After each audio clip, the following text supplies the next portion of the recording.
Tiniyak na Malacanang na hindi titigil si Pangulong Ferdinand R. Marcos Jr. hanggat hindi napapanagot ang mga sangkot sa korupsyon. Suportado rin ng Pangulo ang pagpapalakas sa kapangyarihan ng ICI o Independent Commission for Infrastructure. Yan ang ulat ni Quezon Pardilla.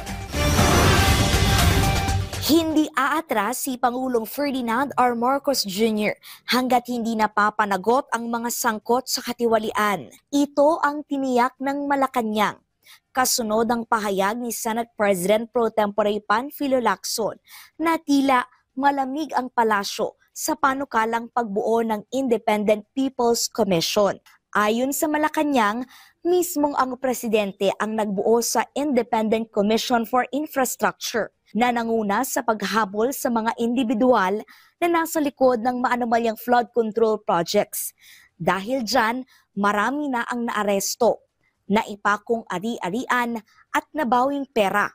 Kaya suportado ang palasyo sa pagpapalakas ng ICI. Paglilinaw ito ng Malacanang matapos ihayag ang pangamba na baka madoble ang gagawin ng panukalang Independent People's Commission sa Justice Department at Ombudsman. Sa ilalim ng Senate Bill 1512, magsisilbi itong fact-finding body na aasiste sa Ombudsman at DOJ sa pagbuo ng matibay na kaso laban sa mga individual na nilulustay ang pondo ng bayan. Bibigyan ng kapangyarihan na mag-issue ng subpoena, contempt, witness immunity at protection.